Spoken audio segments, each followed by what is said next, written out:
Namoonni bakka adda addaa teessanii barumsa kana hordoftan marti akkam jirtu ani Dirribaa Ayyaleen jedhama. Har'as egaa barumsa keenya seerluuka yookaan giraamerii afaan Ingilizii mata duree waliigalaa English Grammar Explained in Afaan Oromoo isa jedhuuni olitti deebinee jirra. Barumsi kun egaa irra deddeebi'ee akkuma dubbachaa jiru qabiyyeen isaa barreeffamni isaa afaan Ingiliziitiin ta'e ani garuu haala salphaa ta'een afaan keenyaan namoonni hubachuu akka danda'aniif jecha jedheen afaan keenyaan ibsatti kenna. Hanga ammaatti egaa mata dureedhuma English Grammar Explained in Afaan Oromoo isa jedhu kana jalatti qabxii addaa Parts of Speech jedhu tokko ilaalaa turre. Achi jala qabxiiwwan adda addaa 8 jiran tokko isaanii ilaalleerra bal'isne. Namoonni tarii yeroo jalqabaafarraa barumsa kana argitan yoo jiraattan hordofuudhaaf akkasiniif mijachuuf jecha YouTube irraa Dirree Afaanii Tube isa jedhu lattanii yoo ilaaltaniif daawwachuun hin danda'ama jechuudha. Egaa barumsi keenya guyyaa irraa immoo qabxii gara biraa baay'ee barreeffama afaan Ingilizii keessatti qabxii murteessaa ta'e baay'ee gatiitti ilaannee hordofuun kan nurra jiru waa'ee punctuation marks warra jedhamuuti jechuudha. Sirna tuqaalee jenna afaan keenyaatiin. Isaan kun egaa dubbannaa keessatti otoo hin ta'in barreeffama keessatti kan isaan hojiin isaanii waan ta'eef gatii addaatti ilaannee hordofuun akka nurra jiru gamanumaan dursee isin yaadachiisuun jaalladha. Akka sirna barnootaa biyya kanaatti waama gabaabaa tokko yoon isin yaadachiisee gara barumsa kootiitti seenee koorsiin afaan Ingilizii akka gosa barnootaatti sadarkaa gajjallaatii kaasee hamma namni tokko digirii jalqabaa undergraduate digirii isaa baratee xumuramutti bifa garaagaraatiin barumsa afaan Ingiliziin kennama. Isa booddee yeroo namni maastersii baratee yookaan digirii lammaffaa baratee eebbifamu qorannaan yookaan riisarchii wanti jedhu jira. Riisarchii sana abbaadhuma sanatu qopheeffatee mata duree filatee isa booddee qorannaa isaa qoratee afaan Ingiliziin barreessee dhiyeessaa jechuudha. Qabxii kana maaliifan kaasee amma akka seera barnootaa biyya kanaatti maaltu jira? Inni hamma gajjallaatii kaastee afaan Ingiliziitiin hanga digirii jalqabaatti waggaa 15, 16, 17 barattee hin ga'a. Amma gaa barachuu otoo hin ta'in inni barachaa turte sun ittiin barreessuuf gaadha waan ta'eef amma koorsiin afaan Ingilizii maastersii irratti hin kennamu. Amma yeroo barachuu otoo hin ta'in isa baratte hojiirra oolchite ittiin barreessiidha yaadisa. Yaadichi gaariidha. Dhuguma ittiin barannee achi geenyeerra. Sadarkaa gajjallaatii kaanee amma gubbaatti ittiin baranneerra. Garuu kun qooda kana yeroo baay'ee qooda of dandeenyee afaan Ingiliziitiin barreeffama adda addaa barreessinu nummoo akka rakkinaatti yeroo itti ittiin dhimma bahuu dadhabnutu uumamaa jechuudha. Kun waan biraa ta'e miti. Waa'ee parts of speech barachuudha, waa'ee punctuation barachuudha, itti fufee warran dubbachuuf adeemu waa'ee tensii, waa'ee paragraph writing, waa'ee sentence writing wantootuma akkasii kana barannee hordofneennaan seera isaa ennee afaan Ingiliziin wanti nuyi waa barreeffama sirriitti hin barreessineef hin jiru jechuudha. Kanaaf kan kana dubbadheef akka gatiitti ilaannee sirna tuqaalee kanas baay'ee murteessoodha waan ta'eef akka ilaalluuf barbaadeni jechuudha. Egaa kallattiidhumaan eddan kana jedhee booddee gara barumsa keenyaatti yoo deebine punctuation marks jechuun maal jechuudha? Punctuation jechuun the use of itti fayyadama maarkotaa itti fayyadama mallattoolee adda addaa jechuudha. Punctuation marks jechuun maarkotatti yookaan pooyintoota adda addaatti akkaataa itti fayyadama keenyaa jechuudha barreeffama keessatti. Ibsa isaa yoo ilaalles punctuation marks are yookaan immoo mallattooleen adda addaa a set of symbols used in writing keessatti barreeffama keessatti to separate sentences and phrases in order to indicate pauses, stops, emphasis and tone. Mallattoolee punctuation marks jedhamantu jiru baay'eedha. Akaakuu meeqa akka ta'an kanatti fufneen ilaalla. Mallattoolee barreeffama keessatti nuyi dhimma itti baanu punctuation marks jedhamantu jiru.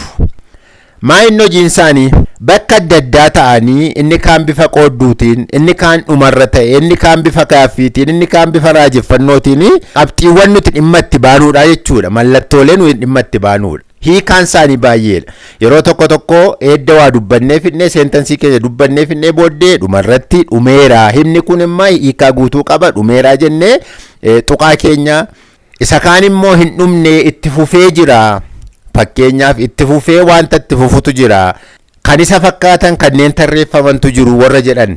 Inni kaan immoo mallattoo gaaffii bifa garaagaraatiin barreeffama keessatti mallattooleen nuti akka barreeffamni sun hiika adda addaa qabu ibsuudhaaf lafatti dhaabbachuun irra jiru, lafanni itti xumurame, lafanni itti gaaffii ta'e, lafanni itti raajeffannaa ta'e, qooqa keenyallee akkaataa dubbannaa keenyallee maal gochuun akka jirra jiru maarkota ibsaniidha jechuudha punctuation mark warri jedhaman. Isaan immoo eenyu fa'i akaakuu baay'eetu jira. Fakkeenyaaf gara akaakuu 14 wayii asirra keenyeerra tokko tokkoon ilaalla isaaniin eenyu fa'i isaan punctuation marks warri jedhaman kun. Fakkeenyaaf full stop yookaan period. Full stop period biyya Ameerikaa fi Ingilizii keessatti bifa adda addaan abbaan dhimma itti baata waan ta'eef tokkuma qabxiima tokko dubbataa jechuudha. Question mark fakkeenyaaf mallattoon gaaffii jira. Sadaffaa exclamation mark, afur koomaa, shan round brackets, square brackets, quotation marks, apostrophe, ellipsis, points, underline, hyphen, slash, colony fi semicolony ta'uu jechuudha. Isaan kuni punctuation marks jedhamu. Barreeffama keessatti akka barreeffamni sun itti ergaa dabarsaa jiru himuudhaa fi kanneen nuyi dhimma itti baanuudha. Yookaan hojii akkasii qabu barreeffama keessatti. Kanaafi giraamerii afaan Ingilizii keessatti baay'ee qabxiiwwan murteessoodha jechuudha. Har'a gaa hunda isaanii ilaaluuf nuun mijatu waan ta'eef keessaa addumaan qabxii sadii irratti xiyyeeffannee ilaalla. Isaanis warra terminal punctuations jedhamanidha. Terminal punctuationsiin warra dhuma sentensii irratti edda sentensiin tokko xumuree booddee akka ergaa sentensii sanaatti waan itti himuudhaaf waan sana nu hubachiisuudhaaf dhumarra galanidha. Terminal punctuation marks are used to end sentences. Terminal punctuations warri jedhaman kun egaa sentensiin tokko xumuramuusaa edda xumurame garuu ergaa adda addaa immoo qaba waan ta'eef garuu dhumarratti warra galanidha. Isaan immoo meeqa? Sadii. Fakkeenyaaf inni tokko period yookaan full stoppiin dhumura sentensii irratti dhufaa edda sentensiin tokko xumurame booddee xumurarra galaa jechuudha. Kan biraan exclamation mark inni kunis xumurarra galaa. Inni sadaffaan egaa question markidha. Isaan kun punctuation markota warra akaakuu 14 amma ibsu yaale keessa wanta adda isaan godhu dhumarra seenuu jechuudha. Kanaaf isaan kana sadan ilaallaarra tokko tokkoon immoo fakkeenyaaf full stop yookaan period inni jennu hojiin isaa maal? The period serves two purposes in a grammar. Hiikaa lama qaba. Bakka lamatti hojjetaa jechuudha. Tokkoffaa declarative sentence isa jedhu dhumarratti sentence or declarative sentence jedhaman maa'inni waa tokko odeeffannoo wayii nutti himanii waama tokko dubbataniiti dhaabbatu jechuudha. Waanuma ergaa dabarsuu barbaadu tokko dabarsanii gaaffis miti jajannoos miti waama tokko dubbatanii odeeffannoo wayii nutti himanii yeroo isaan xumuramanii mallattii kun xumurarra seenaa jechuudha. Kan biraan abbreviation irratti after an abbreviation yookaan wanta tokko yeroo gabaabsinee ibsinu full stop yookaan tuqaa gargaaramna dhumarratti jechuudha. Full stoppiin bakka lamatti nu gargaaraa jechuudha. Tokkoffaa declarative sentence fi abbreviation irratti jechuudha. Fakkeenyaaf yoo ilaalle declarative sentence kana I teach afaan Oromoo. Afaan Oromoon barsiisa. Amma waa tokko nutti mee odeeffannoo nuuf laate odeeffannoon kun immoo waanuma normaaliidha. Kanaaf tuqaa keenya jechuudha.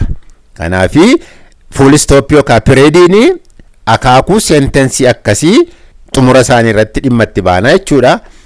We had cuukkoo for breakfast this morning. Ganama kana ciree keenya cuukkoo nyaanne. Wanta nuti nyaanne odeeffannoo nutti mee kanaafi full stop keenya jechuudha. Sadaffaa irratti I have 3 children. Ani ijoollee sadiin qaba odeeffannoo wayii nutti hime waan ta'eef kanaaf dhuma isaa irratti periodii keenya jechuudha. Karaa gara biraa garuu waan akka ajaja wayii birattis fakkeenyaaf don't disturb yoo jennee kaa'uu dandeenya jechuudha dhuma isaa irrattis full stop. Kanaafi full stoppiin tokkoffaa irratti declarative sentence dhuma isaa irratti kaa'amaa jechuudha. Kan biraan abbreviation irratti abbreviationota akaakuu adda addaa jiru waan ta'eef gaggabaabsinee isa ilaalla. After an abbreviation jedha fakkeenyaaf title abbreviations fakkeenyaaf Mr. isa jedhu MR innee full stop yoo jenne mystery isa jedhu ibsa. MRS mistress yeroo barreeffamu mistress jedhama, yeroo dubbisnu garuu Mrs jennaa jechuudha. Kanaaf MRS yoo jenne hiikaasaa gaa anu akka dhuunfaa keenyaatti jarreen kun maal jechuudha isa jedhu yoo ofii keenyaaf yaalii goone caalaa hubanna waan ta'eef anamma maal jechuudha jedhee hiikaa jarreen kanaa keessan naqu. MS'n yeroo dubbifamu Miss guutummaan isaas yeroo barreeffamu MISS ta'a jechuudha. SR'n senioriin immoo SR full stop yoo jenne isa kana ibsa abbreviationoota jechuudha, title abbreviations. JR full stop yoo jenne junior ta'a, DR doctor ta'a jechuudha. Kanaafi full stopin bifa kanaan waa gabaabsuudhaaf title abbreviations warra jennu dhimma ba'uun hin danda'amu. Kan biraan academic degree abbreviations, fakkeenyaaf barnoota hajji wal qabatee immoo BS Bachelor of Science, fakkeenyaaf B full stop S full stop yoo jenne Bachelor of Science ta'a jechuudha. BA Bachelor of Arts, fakkeenyaaf B period A period yoo jenne Bachelor of Arts ta'a BA. Kan biraan MA Master of Arts, M full stop A full stop yoo jenne Master of Arts ta'a. MBA Master of Business Administration immoo MBA jenna. Egaa yeroo tuqaa keenyatti gargaaramnu isa dhumaataanes amma fakkeenyaaf M tuqaa B tuqaa jennee isa dhumaa akkasumatti duwwaa dhiisuun nurra jira. Sababiin isaa innis jecha ofii isaatii qaba waan ta'eef isa dhumaatti hanseesi tuqaa kaa'uun barbaachisaadha jechuudha. PhD Doctor of Philosophy, kanaafi PH tuqaa D tuqaa goonaa jechuudha. Kan biraan fakkeenyaaf yeroo hojii wal qabate AM anti-meridian isa jennu before noon jechuudha. Inni kuni A tuqaa M tuqaa jennaa jechuudha. PM post meridian isa jennu afternoon waaree booddee P tuqaa M tuqaa goonaa jechuudha. Yeroo hojiinis akkasittiin hin ta'a. Fakkeenyaaf bakkeewwan adda addaas yeroo isaanitti tuqaadhaan gabaabsamanii kaa'aman jira jechuudha. Abbreviation ijjini USA jechuunis hin danda'ama. U tuqaa SA isa booddee United States yoo itti daballe immoo United States of America jechuu barbaannes hin ta'a jechuudha. UK'n bifa kanaan barreeffama. EU'n European Union'n bifa kanaan barreeffama. UAE United Arab Emirates inni jedhu bifa kanaan barreeffama jechuudha. Kanaaf amma gaa full stop yookaan period inni jennu bifa kanaan haala garaagaraan dhimma itti ba'amuun hin danda'ama jechuudha. Hojiin isaa kana fakkaata. Egaa gara exclamation marks jedhutti yoo dhufne immoo used to convey strong emotions. Inni kun miiraajin wal qabatee miira jajjabaa ergaa garaagaraa barreeffamni sun dabarsu dhuma isaa irratti kaa'uudhaaf dhuma irratti ta'aa jenneerra miti egaa. Dhuma isaa irratti wantoota strong emotion ijji wal qabatanii miira jajjabaajin ergaa dabarsan dhuma isaa irra keenyaa jechuudha. Fakkeenyaaf wow what a beautiful car yoo jenne waa ajaa'ibsiifanneerraa jechuudha. Garaa keenya keessa wanta waatti gammade jira waan ta'eef amazementiidha. Ajaa'ibsiifannaa keenya yeroo barreessinu mallattoo kana keenyaa gargaaramna. Jajannaadha waan ta'eef. I am really excited about my new house. Mana koo haaraatti gammadeera keessi nama sanaa waan ta'eef amma barreeffamni kuni waa'ee excitementii gammaduu dubbata waan ta'eef mallattoo kana gargaaramna dhuma isaatti jechuudha. Egaa exclamation mark inni jedhu kuni warra dhuma itti baanu keessaa isa tokko jenneerra waan ta'eef. Ouch! You just stepped on my toe. Kun immoo pain dhukkuba wayii ibsuudhaafi miila koorra jettee jennee quba koorra deemtee jennee pain wayii ibsuudhaafis yeroo barreessu namni sun amma akka wanti sun dhukkuba ta'e yeroo dubbisnu jechuudha. Yeroo ilaallu akka wanti suni pain ta'e in hubataa jechuudha mallattoo kanarraa kan ka'e. If you don't do correctly you are fired. Yoo sirriitti hojjettu ta'e hin ari'amta. Anger aarii wayii. Amma gaa yeroo dubbisnu akkatti namni sun maal yaade akka inni barreesse dubbannaama keenyaan barreeffamoo keenyarraa kan ka'e yeroo dubbisnu illee akka sanatti dubbisuu dandeenya jechuudha. Kanaafi bifa aariitiin wanta barreeffame tokko dhuma isaa irrattis mallattoo kana keenyaa jechuudha. Inni sadaffaaf inni dhumaa gaa barumsa keenyarraa keessaa question markiidha. Used to mark the end of the question. Kunis wanta gaaffii ta'e xumura barreeffama gaaffii of keessaa qabu tokko irratti itti gargaaramna jechuudha. Fakkeenyaaf what do you do? Maal hojjetta? Gaaffiidha waan ta'eef mallattoo gaaffii gargaaramna. Dhuma irratti immoo dhufe are you excited about your new job? Waa'ee hojii kee haaraa gammadaadha. Hojii kee haaraatti hin gammaddaa? Mallattoo gaaffii sababiinsaa seentensii gaaffiiti waan ta'eef whose cat is that?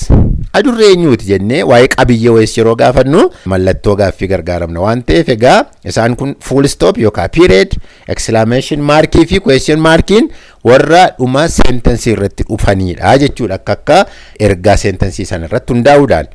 Egaa barumsi keenya guyyaa irraa waa'ee exclamation ilaallee isaan keessaa immoo qabxiiwwan ammaa sadan ilaallee yeroo itti aanu garuu punctuation markii dhuma ta'anii akaakuu 14 maqaa dhoofne turre waan ta'eef waa'ee comma, colon, semicolon, quotation mark, square bracket fi round brackets ilaalle yeroo itti aanu immoo egaa waan hordoftaniif galatooma nagaan tura.